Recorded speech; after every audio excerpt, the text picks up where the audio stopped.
हाँ जी, question number 18।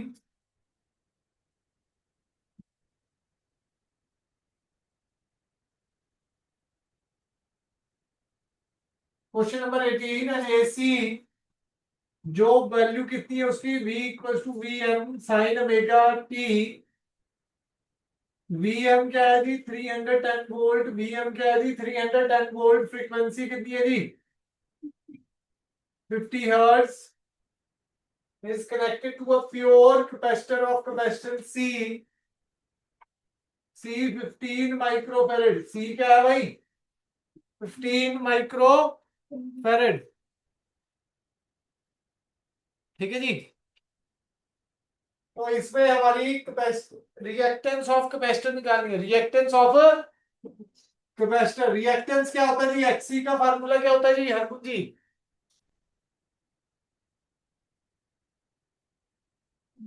हाँ जी एंजल, बताए जी बच्चे, बताओ एक्सी का फार्मूला।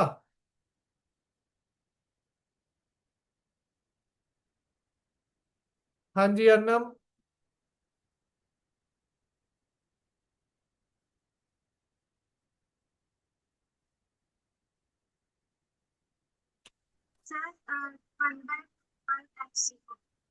हाँ जी, आवाज आई नहीं प्रॉपर। एक्सी का फार्मूला, हाँ जी, ऑफलाइन जो बैठे हैं हम जिनका पेपर सिस्टम नहीं।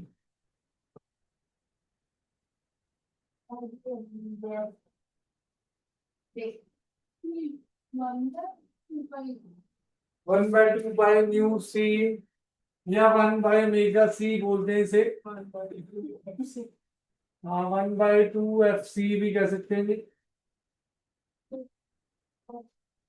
हाँ जी, वन बाय कितना आ जाएगा? 2 इंटू पाई एफ 50। फ्रीक्वेंसी आ गया जी 50। सी हमारा 15 माइक्रो फेरेड। 10 की पावर 6 ऊपर चला जाएगा। 100 से ये 100 कैंसिल। 10 की पावर 4 रह गया ऊपर। 10 इंटू 10 की पावर 3 बाय 22/7 इंटू 15। 5 आ गया 11। ये 3 आ गया, ये 1। ठीक है जी। 7/33 इंटू 10 की पावर 3।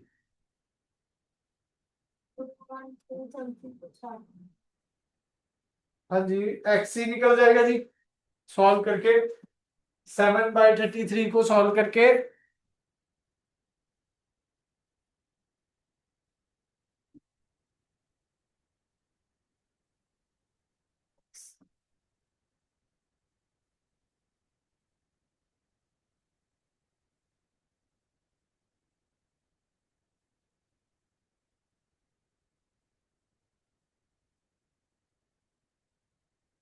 हो गया जी एक्सी। उसके बाद amplitude of current I M का फार्मूला क्या हो जाएगा? B M by XC. B M कितना है जी? 310 बाय एक्सी। 7/33 इंटू 10 की पावर 3।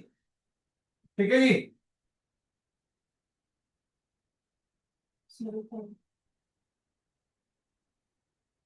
ठीक है जी।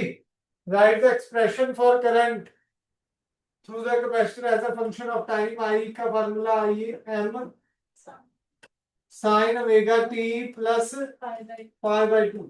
90 डिग्री लीड करता है। 90 डिग्री लीड करता है।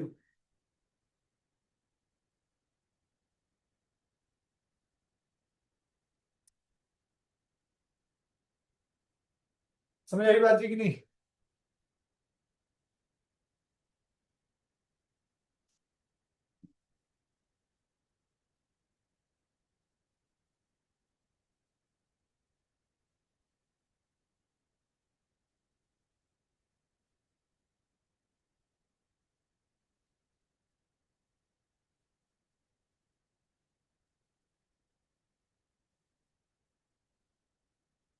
हाँ जी, नेक्स्ट आ जाओ जी 19th question. A part, how does resistance differ with impedance? How does resistance differ with impedance? Resistance is independent of frequency होता है जी। Resistance is independent of frequency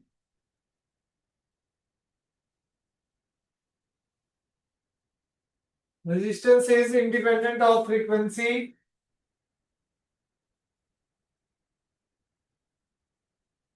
ठीक है जी।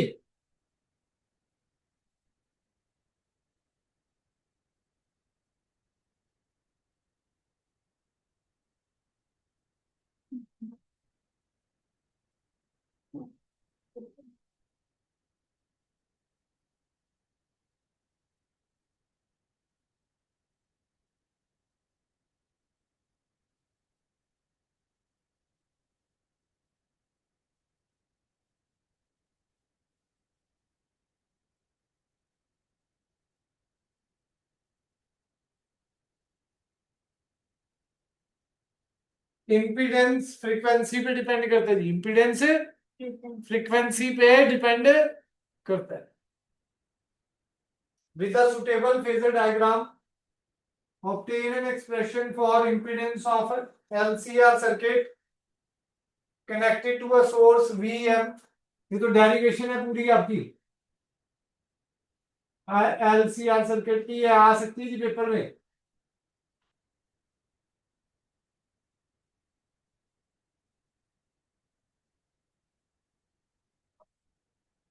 नाइनटींथ में और find the condition for resonance in LCR circuit. जब XL बराबर हो XC, Z minimum हो जाए, जेड क्या हो जाएगी मिनिमम, करंट क्या हो जाएगी मैक्सिमम। ये कंडीशन होती है रेजोनेंस की LCR सर्किट में। ठीक है जी। Give factors which affect which the resonant frequency of series LCR circuit depend। Frequency का फार्मूला, रेजोनेंट फ्रीक्वेंसी का formula 1/2 pi root LC, 1/2 pi root LC। हाँ जी, कितना हो गया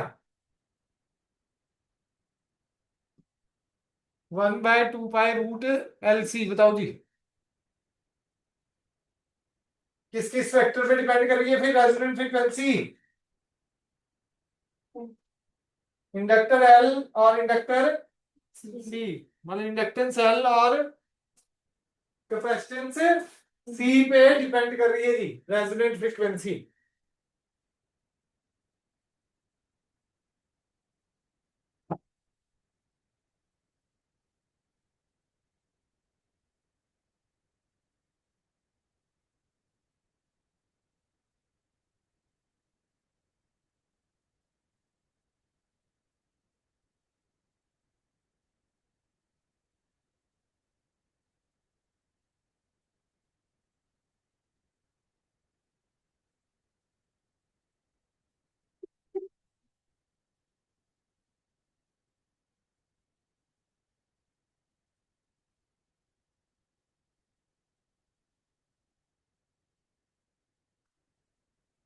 हाँ जी, लास्ट पार्ट, इसमें तीसरा पार्ट भी है। Plot the graph showing the variation of electric current with frequency in an LCR circuit. Graph Q factor वाला ग्राफ है भाई, पढ़ाया मैंने, यही है जी। रेजोनेंस फ्रीक्वेंसी पे मैक्सिमम करंट होता है जी, रेजोनेंस फ्रीक्वेंसी पे मैक्सिमम करंट होता है। 3 नंबर का क्वेश्चन है जी। और आएगा तो मैं इस नीचे वाले को प्रेफर करूंगा, ऊपर तो बड़ी डेरिवेशन है। इसमें तो भाई XL equals to XC, Z minimum current maximum पहले पार्ट का। दूसरे पार्ट में फार्मूला लिख के बता देना है भाई L और C की वैल्यू पे डिपेंड करती है। तीसरे पार्ट में ग्राफ ड्रॉ कर देना बस। ठीक है जी, 20th करेंगे जी। इसके बाद जल्दी करो, फटाफट नोट कर लो।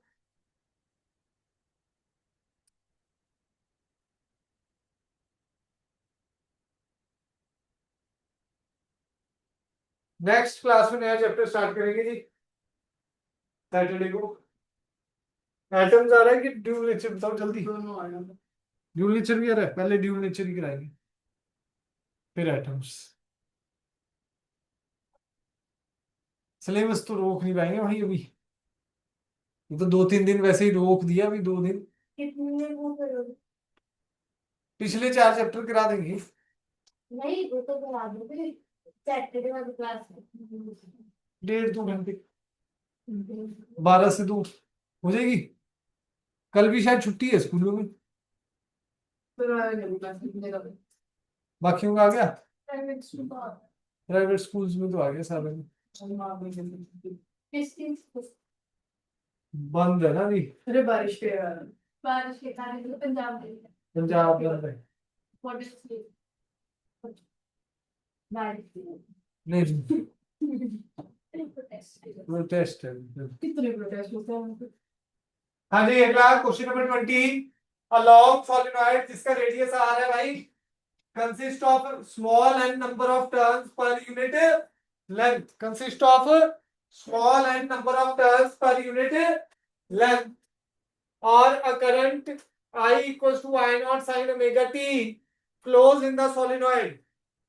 A coil of capital N turns is wound tightly around it near its center. Near its center. तो भाई एक लॉन्ग सॉलिनॉइड है। लॉन्ग सॉलिनॉइड का मतलब इनफाइनाइट लेंथ ही होगी, लेंथ उसने दी नहीं हुई। ठीक है जी।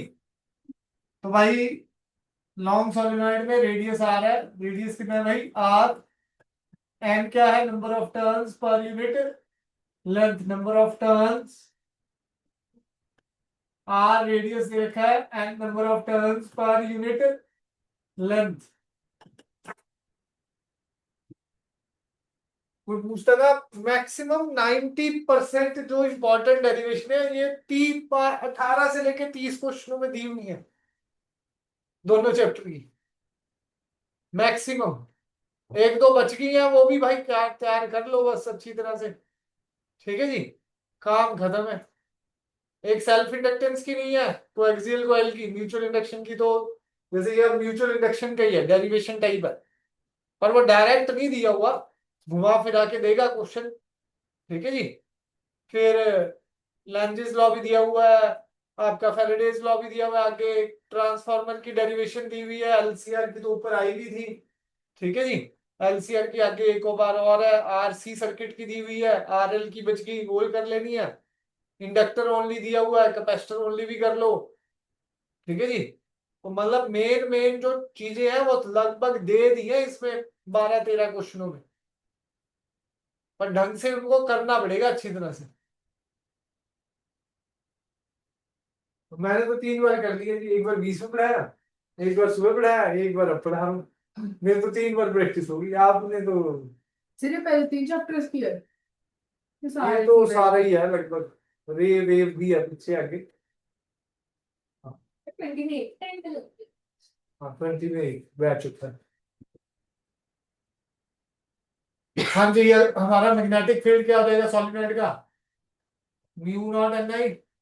पहले दो चीजें निकालनी, इंड्यूस्ड ईएमएफ और म्यूचुअल इंडक्शन।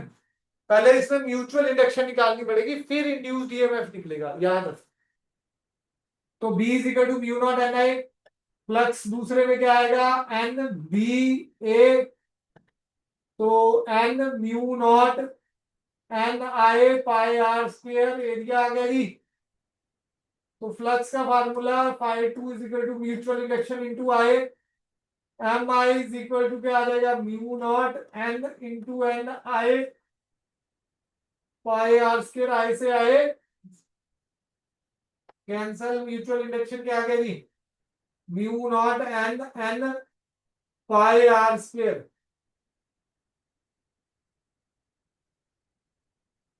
सर 2 बार दो बार क्या है पाई,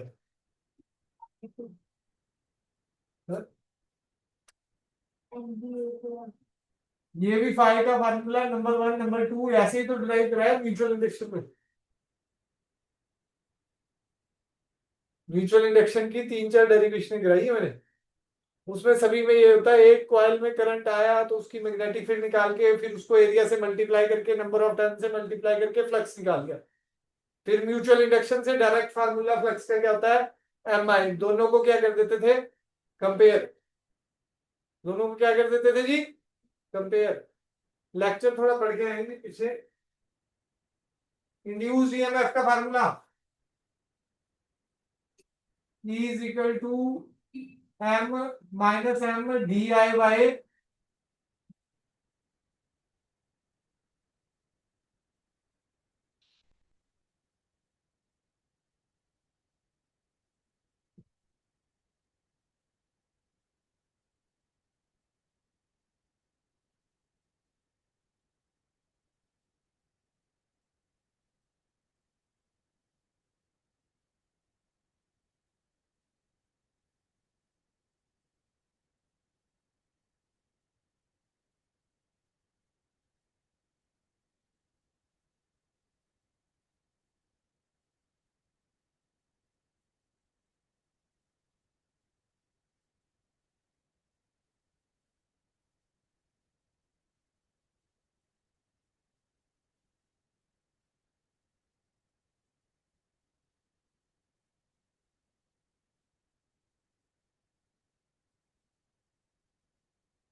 हाँ जी क्या आ जाएगा आई दिया हुआ है निकाल लो जी E is equal to m की वैल्यू मैंने निकाल ली है माइनस साइन को मैं निगलेक्ट कर रहा हूँ mu naught N N pi R square D by D T current कितना था जी आई नॉट साइन साइन की डिफरेंशिएशन क्या होगी भाई कॉस आई नॉट आगे ले लूं mu naught I naught N N pi R square omega आगे आ जाएगा कॉस ओमेगा ये आंसर आ गया इंड्यूस्ड ईएमएफ ठीक है जी 21 क्वेश्चन करते हैं जी फटाफट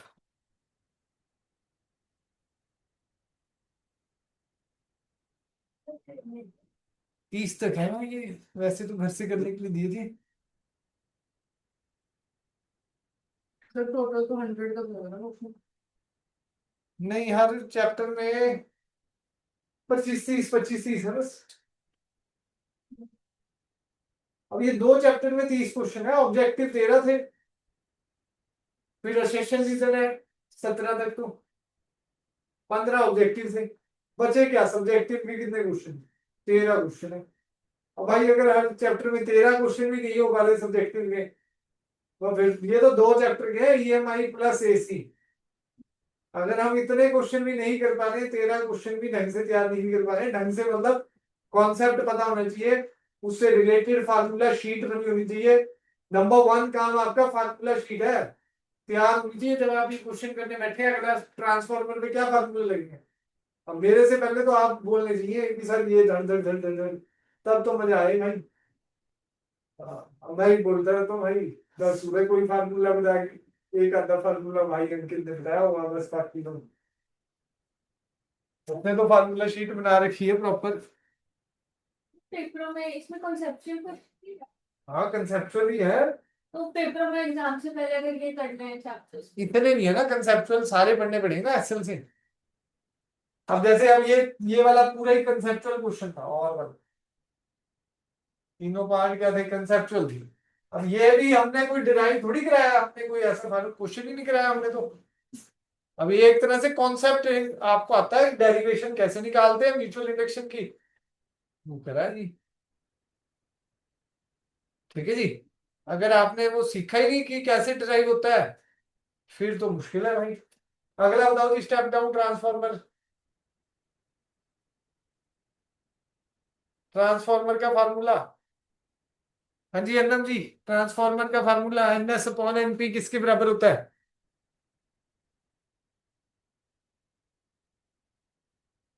हाँ जी अन्नम जी बैठे हैं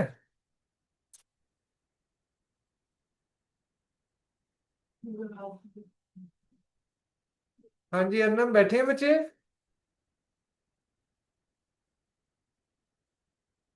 हरगुन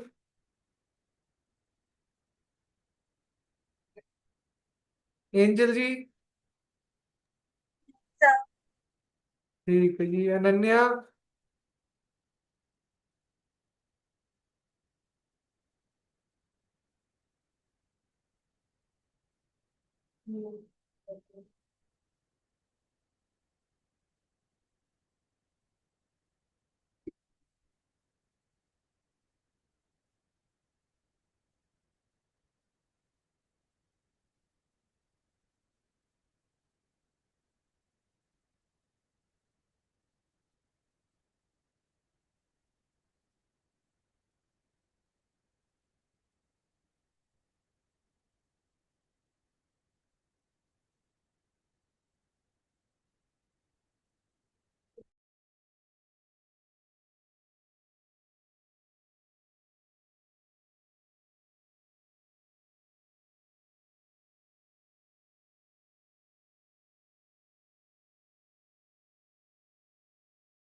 हाँ जी। अगला question, question number 21। Primary and secondary terms of an ideal step down transformer हमें दे रखी है एनएस बाय एनपी। क्या आ जाएगा? एनपी 650 दे रखा है। एनपी कितना दे रखा है जी? 25। और फार्मूला क्या होता है? VS by VP. वीपी मुझे दे रखा है 240 और आईपी दे रखा है 1.5। तो भाई वीएस निकाल सकता हूँ जी। वीपी कितना दे रखा है भाई? 240। जीरो से जीरो कैंसल। 5 अपॉन ये 13 आ गया। 5 इंटू 24/13। ये क्या आ गया जी? वीएस। 5 इंटू 24/13। ये क्या आ गया भाई? वीएस।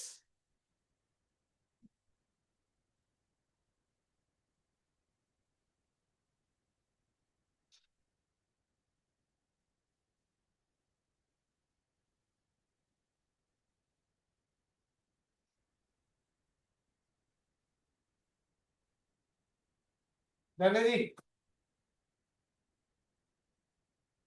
वीएस आ गया जी। अगले पार्ट में इसमें पूछा भाई करंट, पूछा जी current in the secondary. IS पूछा जी। VS by VP is equal to IP by IS. तो वीएस बाय वीपी किसके बराबर था? 25/650 है ना जी। वहां से भी निकाल सकता हूँ। आईपी मुझे दे रखा है 1.5। आईएस आ जाएगा जी। पावर निकालनी है, एवरेज पावर। आइडियल केस है तो पावर बराबर रहेगी। Power EP IP is equal to ES IS हो जाएगा।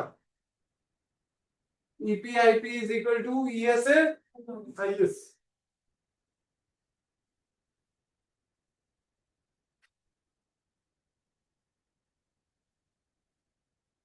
EP IP is equal to ES IS.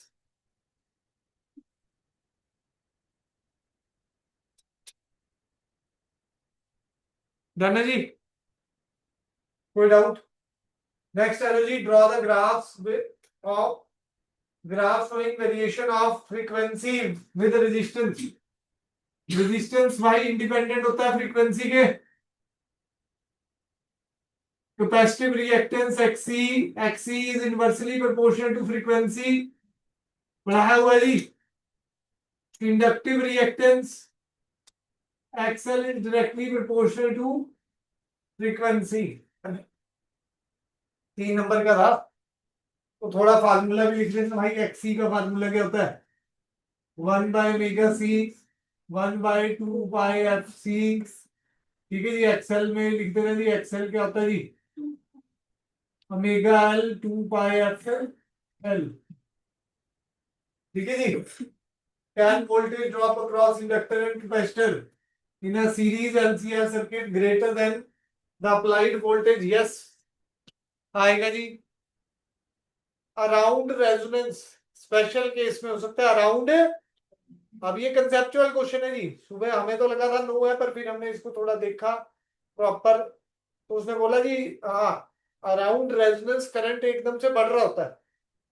तो आई इंटू एक्सएल और एक्सी क्या हो सकता है भाई? बहुत ज्यादा हो सकता है as compare to source voltage, as compare to source voltage.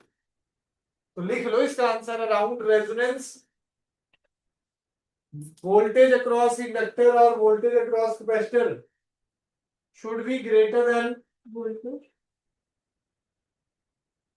voltage across capacitor or voltage across inductor should be greater than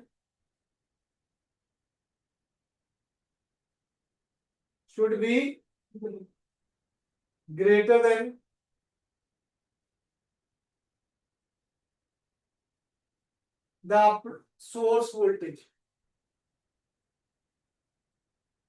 क्या लिखा है? Voltage across the capacitor or inductor should be greater than source. Voltage around resonance, around resonance, resonance पे जो voltage होती है वो बहुत ज्यादा हो सकती है, ठीक है जी, और वो ग्रेटर देन भी हो सकती है सोर्स वोल्टेज की, सोर्स की वोल्टेज।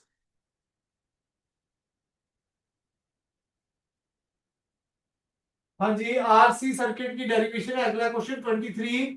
आरसी सर्किट की डेरिवेशन है भाई, जेड का फार्मूला निकाल के दिखाना आरसी सर्किट में, ठीक है जी। When does inductor acts as a conductor, ये मैंने बताया जी, डीसी पे स्टडी स्टेट में, डीसी पे स्टडी स्टेट में एक्सल जीरो हो जाता है। एक्सल क्या हो जाता है भाई? जीरो, क्योंकि न्यू जीरो होती है, वहां पर हो सकता है। ऐसा न्यूमेरिकल भी मैंने कराया हुआ आपको, इलेक्ट्रिक लैंप क्वेश्चन नंबर 23 का। देखो अब कई क्वेश्चन तो देखो लेंथी है, अब ऊपर वाला क्वेश्चन देखो कितना छोटा सा है, नीचे वाले में डेरिवेशन भी है, फिर एक नंबर का रीजन भी पूछ लिया, फिर आगे एक न्यूमेरिकल भी पूछ लिया भाई, ठीक है जी। तो मतलब देखो 3 नंबर में कई बार ऐसे 3 पार्ट आ जाते हैं जिनको लेंथ ही रहता है करना। आपको एक एक चीज बता रहे हैं, वो ऐसे ही सारे चैप्टर्स की मैंने बता देनी है अभी। अगर ढंग से आप ये पी वाई क्यूज दिमाग से कर लो अभी बैठ के, बस हर रोज ये 13-14 क्वेश्चन लगा लो, पर सबसे पहले आपकी डेरिवेशनें तैयार होनी चाहिए अपने आप ही, न्यूमेरिकल 2-2 4-4 हर टॉपिक के करे हुए होने चाहिए, फार्मूला शीट बनी होनी चाहिए, फिर देखो आपको तो लगेगा हाँ ये भी आता है, ये भी आता है, ये भी आता है। अब अगली भी डेरिवेशन है भाई ट्रांसफार्मर की पूरी, ठीक है जी। फिर ट्रांसफार्मर का न्यूमेरिकल है, 2-3 बार करा चुका हूं न्यूमेरिकल ट्रांसफार्मर का। स्टेप अप ट्रांसफार्मर है, अब इसमें प्राइमरी सेकेंडरी वाइंडिंग दे रखी है, वही सेम ऑब्जेक्टिव में भी थे 2-3 क्वेश्चन इसके जो हमने पिछली क्लास में करे थे। पिछली तो आपने लगाई नहीं, ऑनलाइन है ना? सर बैटरी डेड हो गई। अच्छा, ऑनलाइन आपके चलता नहीं है, मैंने देख लिया कई बार। सर मैं डिस्ट्रैक्ट बहुत जल्दी है, कभी तो मार। यहाँ भी बंदे तो 4 हैं ऑनलाइन, पर बोल एक ही रहा है। अब आए जी अर्नब जी, हरगुन, अनन्या। हाँ जी, हाँ जी सर। हाँ जी अर्नब जी, पहले तो मैं बहुत आवाज लगाई आप। नहीं सर, वॉशरूम चला गया था सर, पता नहीं लगा हमें। ठीक है जी। हरगुन भाई बैठे हैं? अनन्या जी, अभी भी 2 बंदे गायब भाई, घर पे फोन करना पड़ेगा। हाँ जी, 23 का थर्ड पार्ट।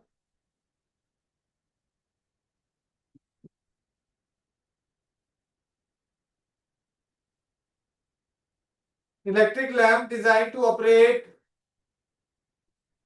रेटेड वोल्टेज दे रखी है वी आर 110 वोल्ट, करंट दे रखा है 11 एम्पियर।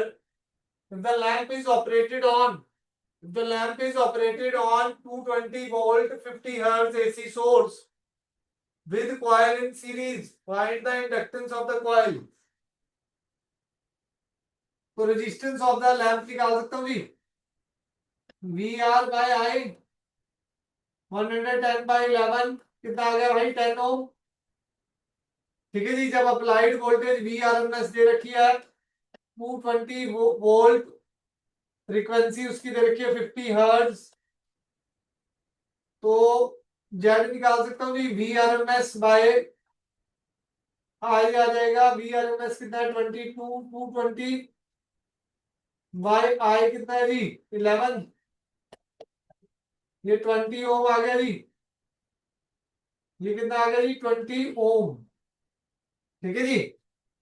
तो जेड का formula under root R square plus XL का होल स्क्वायर।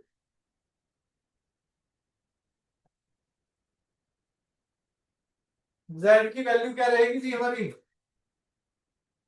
निकाली थी 20। आर कितना निकाला भाई? 10 प्लस एक्सएल का स्क्वायर, ये 400 आ गया जी, is equal to 100 plus XL का स्क्वायर। तो एक्सएल का स्क्वायर कितना आ गया? 300। तो एक्सएल क्या आ गया जी? रूट। एक्सएल क्या आ गया जी? रूट 300। वहां से इंडक्टेंस निकाल लेंगे जी, अभी भी लेंथ ही बढ़ा हुआ है जी। रूट 300 के बाद भी एक्सएल का वैल्यू क्या रहेगा जी? Omega L. फिर इंडक्टेंस आएगी जी। अगला डेरिवेशन है भाई, छोटा क्वेश्चन, ये 5 नंबर का है। ठीक है जी। ये ऊपर वाला भी 5 नंबर का है। हाँ 3 का नहीं है, तभी ठीक है जी। लेंथ तभी इसकी 5 नंबर जैसी है। पहले वो डेरिवेशन है, फिर ये 1 नंबर का है, ये 2 नंबर, ऊपर 2 1 2। ठीक है जी। लेवल डायग्राम बनाना है स्टेप अप ट्रांसफार्मर का, फिर उसकी वर्किंग डिस्क्राइब करनी है जी। फिर 3 लॉस लिखने, explain 3 causes of energy losses in a real transformer. एक तो एडी करंट लॉस, ठीक है जी, एक कॉपर लॉस हीटिंग से हो जाता था जी, और एक हिस्टेरिसिस लॉस। 3 टाइप के लॉस है, वर्किंग है, आपको कराया जी। अब देखो जो इसमें डेरिवेशन नहीं है वो नोट कर लो, एसी जनरेटर नहीं है इसमें, पीवाईक्यूज में, वो करना है भाई, कहीं आप छोड़ दो। एक आरएल सर्किट की डेरिवेशन नहीं है, वो करना है जी। एक कैपेसिटर ओनली की डेरिवेशन नहीं है, वो करनी है। ठीक है जी। एक सेल्फ इंडक्टेंस की डेरिवेशन नहीं है। मतलब 5 1 2 और होंगी छोटी मोटी। ठीक है जी। एनर्जी स्टोर वाली है, अगले पेज पे काफी डेरिवेशन है। ठीक है जी। अब म्यूचुअल इंडक्शन में भाई अब ये कंसेप्चुअल क्वेश्चन है सारा। ठीक सर है जो जी। 6 7 8 चैप्टर है थोड़ी से कम लेंथ है, इनको कितना टाइम लगेगा अगर एक सीटिंग के मतलब हो? अगर आप बैठे हो सीरियसली, एक एक से ठीक में तो नहीं होगा। मैग्नेटिज्म तो हो जाएगा। फिफ्थ तो हो सकता है, ईएम वेव भी हो सकता है एक सेकंड में। एसी जनरेटर वाली ईएम वेव को लगेंगे 3-4 घंटे। अगर आपने ढंग से करना है भाई, स्पेक्ट्रम भी याद करके रखना है, रट्टा पूरा उस पे, वेवलेंथ क्या है, फ्रीक्वेंसी क्या है, फिर जो एनसीईआरटी के क्वेश्चन है बीच में सारे, मतलब सब कुछ करना है ना। फार्मूला शीट चाहिए मुझे, फार्मूला शीट बना दो बढ़िया सी, तो आप याद करो उनको, चीजें आपको याद करनी है, थ्योरी कंसेप्चुअल चीजें पीछे से। Very short short answer question पहले, अभी तो टारगेट यही हो सितंबर में कि 2-2 नंबर वाले सारे पढ़ के अच्छी तरह याद कर लें आज से। 2 दिन तो लगेगा सर, फिर भी ना अगर एक चैप्टर करना है एसी और दूसरा 7। ईएमआई अगर आपने थोड़ा साथ ही साथ पढ़ते हैं, जैसे जब मैं पढ़ा रहा था, अगर आपने तब पढ़ा है कुछ अच्छी तरह से, फिर तो 5 घंटे की गेम है। मतलब अगर जब हम पढ़ा रहे हैं तब आपने अच्छी तरह पढ़ा हुआ है, फिर तो 5-1 घंटे में ईएमआई आप निकाल सकते हो कि हर टॉपिक के 3-4 क्वेश्चन करके। ठीक है जी। फिर 5 घंटे का है। अदरवाइज अगर बिल्कुल नहीं पढ़ा हुआ है तो ईएमआई में 2 दिन लग जाएंगे, मतलब 5-5 की सीटिंग, 2-10 घंटे बची। ये मैं तो फिर और किया हुआ तो 5-1 घंटे तो लगेंगे भाई, अच्छी तरह करने में। पीछे से शॉर्ट आंसर भी करने हैं, वो ऊपर ऊपर से करने में तो 2-3 घंटे में। फिर तो 1 शॉट निकाल लो अपनी ऑनलाइन कोई बढ़िया सी, 1-1.5 घंटे में उसको भी 2x पे सुनो, 2 घंटे का वो 1 घंटे में खत्म कर देगा भाई, चैप्टर खत्म। ओहो हमने तो सब पढ़ा हुआ है, तो जब पेपर आएगा तब हवा में कुछ भी नहीं रहेगा हाथ में। भाई लिख के करो सब कुछ, आपको तरीका बता दिया है, कहीं इधर उधर भागने की जरूरत नहीं है। नंबर 1 काम, डेरिवेशन करो अच्छी तरह से, फार्मूला शीट बनाओ साथ के साथ, जो डेरिवेशन करो उसके 2 न्यूमेरिकल 3 न्यूमेरिकल, जो एसएल में है एमसीईआरटी वाला जो पक्का वो तो करना ही है। ठीक है जी। ईएमआई पीवाईक्यू से क्या पता लग रहा है, ईएमआई की पहली जो एक्सरसाइज है वो बड़ी इंपॉर्टेंट है, उस पे ऑब्जेक्टिव क्वेश्चन हर लगभग पेपर में था। ठीक है जी, ऑब्जेक्टिव क्वेश्चन। फिर सेकंड मोशनल वाले भी बहुत इंपॉर्टेंट है, इसमें दिया नहीं हुआ पर बहुत आता था, क्या पता आपके पेपर में आ जाए मोशनल ईएमआई। ठीक है जी। हाँ, हर एक को करो, टाइम लग जाएगा, अभी चाहे 15 दिन 20 दिन में तैयार करो, पर चैप्टर अच्छी तरह तैयार होनी चाहिए, मतलब 2-2 दिन हर चैप्टर पे लगा दो जी। 8 चैप्टर है, 16 दिन में हो जाएगा। बाकी सिलेबस भी है, केमिस्ट्री भी, मैथ्स भी, बायो वाला, बायो होगी, मैथ्स। मैथ्स के स्टार्टिंग के तो रखे हैं, लास्ट के 3 चैप्टर 11 चैप्टर आ रहे हैं इस पेपर में, 2 चैप्टर रह गए टोटल सिलेबस के। अच्छा, तो मुझे कैपेसिटी नहीं आता था, मैंने इतने अच्छे से कर लिया, मुझे रटी कर था।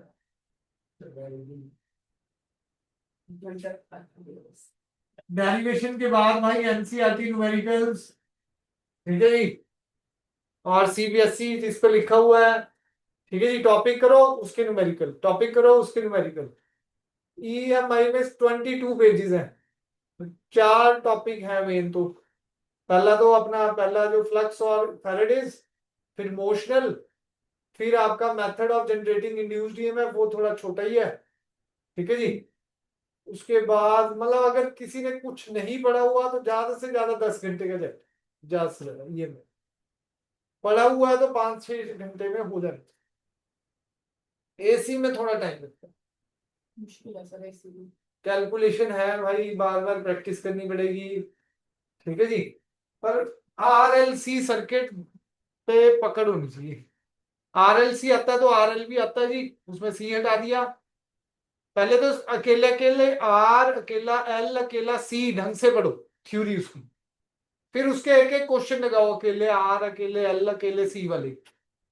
फिर जाओ जी आरएलसी पे सीधा, फिर आरएलसी सारा करो, उसके सॉल्व अनसॉल्व आपने अच्छी तरह कर लिया, फिर आरएल पे जाओ, आरसी पे जाओ, वो दोनों लगभग सेम ही लगेगा, पर उसमें 12-15 घंटे अगर ढंग से करना, मतलब डेडिकेटेडली 12-15 घंटे, ऐसे नहीं कि मोबाइल साथ में रखा हुआ है फिर तो चाहे 30-40 घंटे बैठे रहना। ठीक है जी।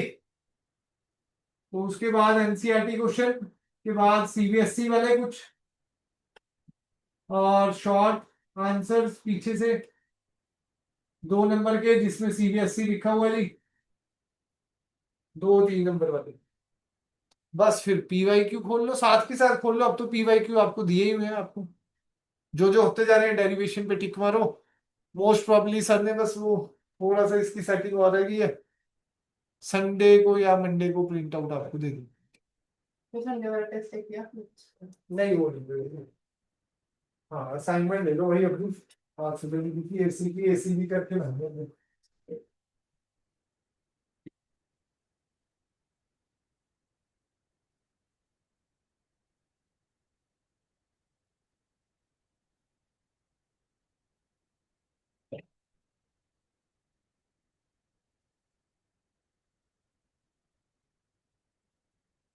लो जी अगला, step down, step up transformer converts low voltage into high voltage. Does it violates the principle of conservation of energy? No. क्योंकि भाई जो ट्रांसफार्मर में क्या होता है, अगर वोल्टेज बढ़ती है तो करंट कम हो जाता है, तो पावर हमेशा क्या रहती है जी, कांस्टेंट। पावर हमेशा क्या रहती है जी, कांस्टेंट। ठीक है जी। तो ये आ गया जी अगला, step up transformer has 200 and 3000 turns in its primary and secondary coils respectively। तो ये एनपी और एनएस दे रखा है जी। The input voltage of primary VP दे रखा है, वीएस निकालना है, वो आ जाएगा जी। Current in the primary coil secondary में दे रखा है, ये भी आसान से ही है, वही सेम क्वेश्चन है। एनएस बाय एनपी वही same formula, VS by VP, VS निकालना है, वीपी दे रखा है, एनएस भी दे रखा है, एनपी भी दे रखा है जी। फिर आईपी बाय आईएस, आईपी निकालना है, IS given.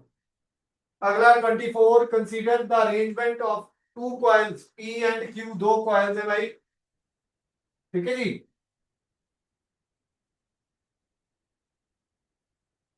Arrangement of two coils shown in the figure when current in coil P is switched off, मतलब यहां ऑफ कर दिया जी, करंट फ्लोज इन Q, किस फिनोमिना से? Mutual induction. उसको एक्सप्लेन कर देना भाई। whenever there is a change in current in one coil, there induce an EMF in the neighboring coil, or there produce a current in the neighboring coil due to the principle of mutual induction। अब लिख देना जी, current decrease होगा तो वहां इसको increase करने के लिए म्यूचुअल इंडक्शन के कारण से करंट प्रोड्यूस हो जाएगा।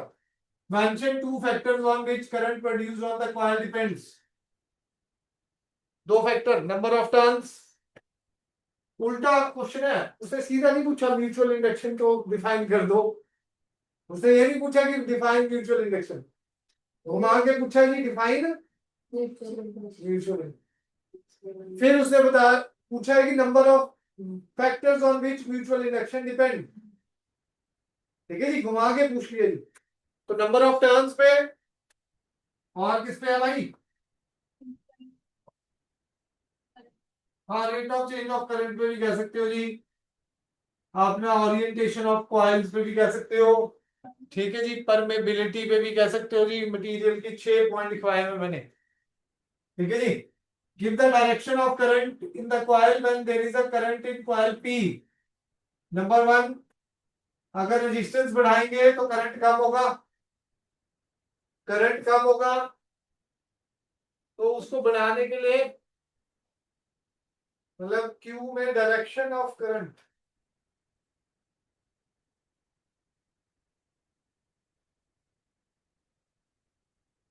ये पॉजिटिव वैसे करंट ऐसे जा रहा है जी, क्लॉकवाइज, तो ये साउथ हो गया जी।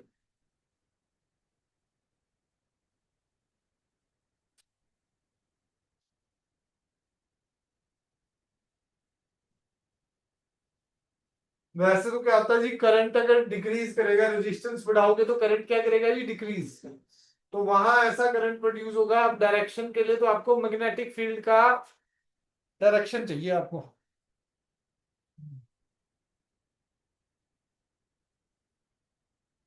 मैग्नेटिक फील्ड ऐसे जाएगी, ऐसे,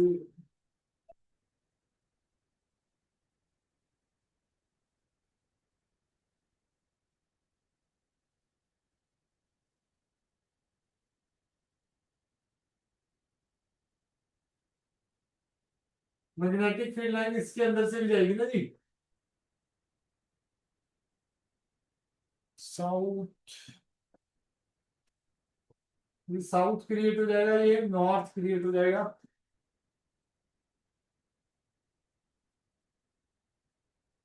एक बार देखना पड़ेगा डायरेक्शन दो कॉइल्स के लिए कैसे दी जाती है, बाकी तो फैराडेज लॉ से आता है जी।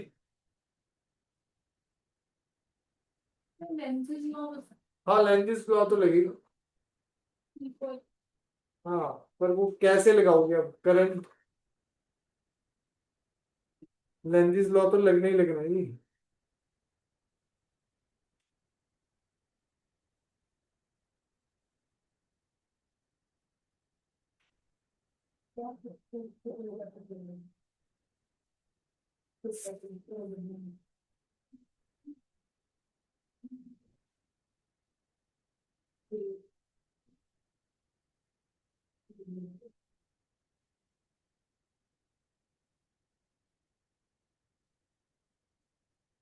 तो कोई नहीं, इसका डायरेक्शन का बताते हैं जी नेक्स्ट आ जाओ, अभी पहले कंप्लीट करें।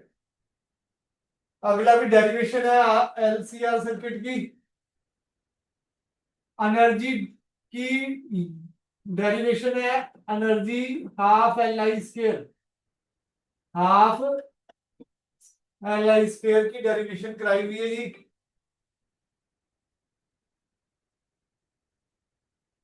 हेलो, हाँ जी सर।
हाँ जी देखो जी, considering the case of magnetic field produced in air field current carrying solenoid, ये मैंने आपको ड्राइव करके दिखाया एनर्जी डेंसिटी का फार्मूला। एनर्जी डेंसिटी का formula half B square by mu naught, ये ड्राइव करके दिखाया है मैंने आपको स्पेशली, जब एनर्जी वाली डेरिवेशन कराई है हाफ एल आई स्क्वायर, उसी के बाद मैंने ये ड्राइव करके दिखाया थी, दोनों डेरिवेशन आ गई है जी। ठीक है जी, ये भी डेरिवेशन है, ये म्यूचुअल इंडक्शन की डेरिवेशन है भाई, ये फैराडेज लॉ आ गया जी। Describe two method of generating induced EMF, number 1 तो मैग्नेट वाला हो गया जी, पास लाओगे। नंबर 2 मोशनल ईएमआई एक्सप्लेन करना है, मोशनल कर दो, नहीं तो वो एसी जनरेटर वाला करना है कि भाई एंगल चेंज हो रहा है थीटा। ठीक है जी, ये कंसेप्चुअल है जी 29, ये डेरिवेशन है, मतलब ये न्यूमेरिकल है पूरा, इसी पे 5 नंबर का क्वेश्चन लग रहा है। हाँ ये मेरा 5 नंबर का क्वेश्चन है भाई। लैंजिस लॉ आ गया, सेल्फ इंडक्टेंस की डेरिवेशन आ गई। ठीक है जी,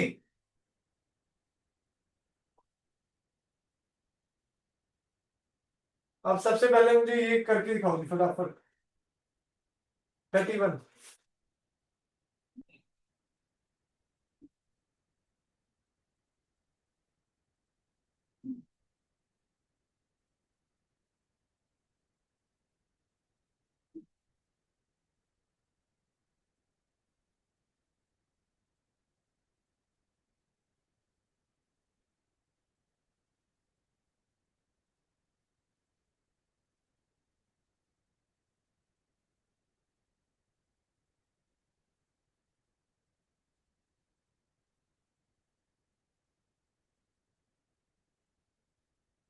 हेलो,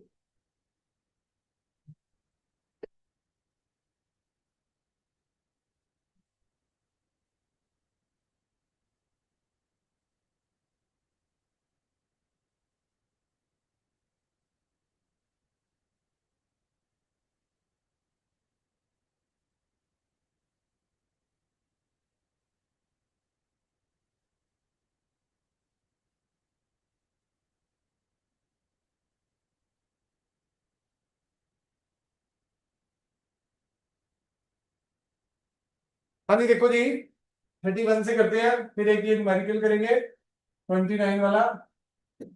ये भी वैसे तो देखो एलसीआर सर्किट का है, कराया हुआ क्वेश्चन है, अपनी एसएल अरोड़ा में ही है।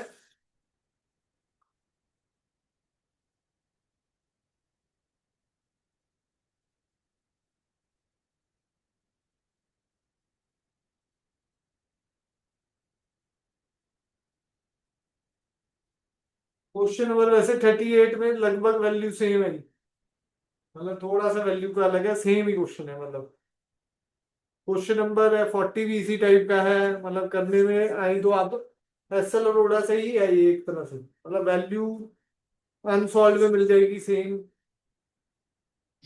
ठीक है जी, मतलब इसमें आर दे रखा है, एल दे रखा है, सी दे रखा है, वो सारा निकालना पड़ेगा जी। पहले आ जाओ जी 31 नंबर देखते हैं, बड़ा इंपॉर्टेंट है इस टाइप का क्वेश्चन, बहुत आता है, आने के चांसेस रहते हैं। कहता जी पहले एक्स वाई लगा रखा था सर्किट में, series combination circuit X and Y across an AC source, it is found that voltage is ahead, voltage ahead थी करंट के, वोल्टेज क्या थी जी, करंट के अहेड थी, कितना, पाई बाय 4। जब भी वोल्टेज अहेड होती है तो क्या होता है भाई, इंडक्टर होता है, एक इसमें इंडक्टर होगा। फिर क्या कहता है जी, when y is replaced by z, मतलब अब एक्स जेड है, then current leads the voltage, current leads the voltage by pi by 4, current leads the voltage by pi by 4। तो आइडेंटिफाई करो एक्स वाई जेड, एक्स तो भाई resistance हो गया, x तो क्या हो गया जी, वाई क्या हो गया जी, पहले इंडक्टर हो गया क्योंकि वोल्टेज रीड करी थी, और जेड क्या हो गया भाई, कैपेसिटर। तो पहला केस तो हो गया जी।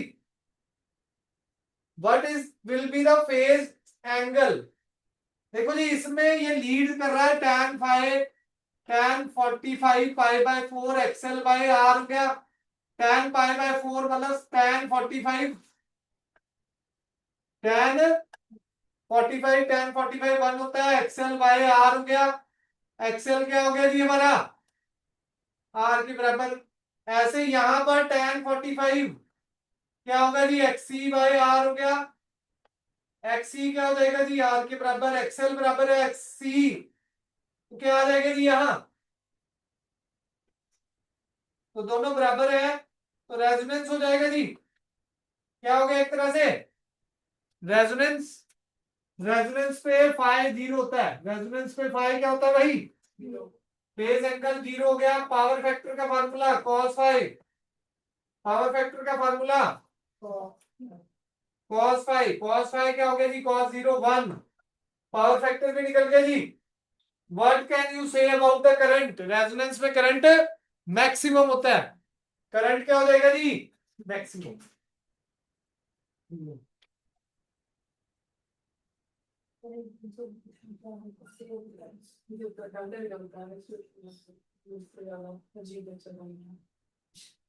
अजीब बच्चा काम करता होगा क्योंकि नहीं होता है टाइम लगता है। तो आप गए तो दे देती है सारे हाँ सर श्रेया अपने घर को देखते आता है तो मेरे को देखता भी है बड़ी बोल क्यों लगी। और मैं फोन में शीट बनाती हूँ, मुझे बस ये आती है बना के थोड़ा राइटिंग की कोशिश करती हूँ, तो डेरिवेट ड्राइव करना न्यूमेरिकल में लगाना वो चीज नहीं समझ क्या है, फॉर्मूला देंगे एक शीट में याद कर वो तो कुछ नहीं। जैसे दूसरी इतनी जो पहले वाली है पूरी पढ़ दी है, अब सिर्फ 2 चैप्टर फर्स्ट के 2 बस वही, इसलिए मैंने वही करा। अब तीसरा चौथा कैसा था, मेरा फर्स्ट सेकंड थर्ड हो गया मेरा फर्स्ट सेकंड थर्ड हो गया फोर्थ में आता होगा फिफ्थ और सिक्स्थ के बाद जब मैं पहले 2 चैप्टर पढ़ा बैठे थे तो अच्छा ना पढ़ा है ना, तो जब बैठ के पढ़ रहे थे सर के पास अलग बैठ के पढ़ रहे थे तब इसके नोट्स कंप्लीट है। मुझे ये फिफ्थ चैप्टर के बाद कुछ नहीं आता एसी कमर्शियल एसी इंडक्टर वगैरह कुछ नहीं समझ आया हो जाता है ठीक है बात कोई कुछ जाता है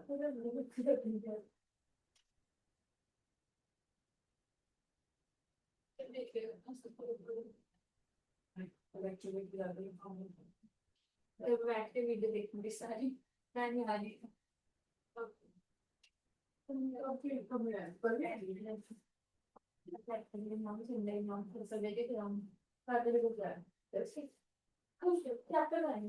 तेरे वाला जो भी तेरे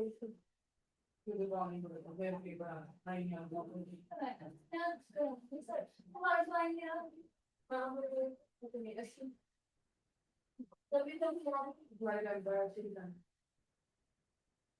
मैं भी आगे आ रही तो सीटी चेंज कर दिया ना तो फिर पढ़ ली है या मैथ से पढ़ते तो बस मैथ में क्वेश्चन भी सीरियस होता है बस सब लोग ना ना क्या ये हो मैथ का मैथ पढ़ने ना सो गए तो आई हेट मैथ हम लोग खुद से हुआ है एक्सेल में राइट देंगे और मतलब आता डेरिवेटिव और कंफ्यूज आ रही है डेरिवेटिव ठीक है कंफ्यूज हो रही दोनों में। अच्छा क्योंकि उसमें सब आ रहा है, उसमें लिमिट भी आ रहा है डेरिवेटिव्स भी आ रहा है इंटीग्रल भी आ रहा है, तो एंगल पता नहीं करते ये वाला मतलब कहां है कैसे करेंगे ना मुझसे 10th क्लास का मैथ्स नहीं अभी भी मेडिकल टेंथ का तो मुझे सिर्फ सीए वाला ठीक समझ रहा है। आई हेट मैथ्स मेरे यहाँ पे नीला मेरे दोस्तों को लगता है किसी ने मुझे मारा है इतना क्यों लाल नीला हो गया।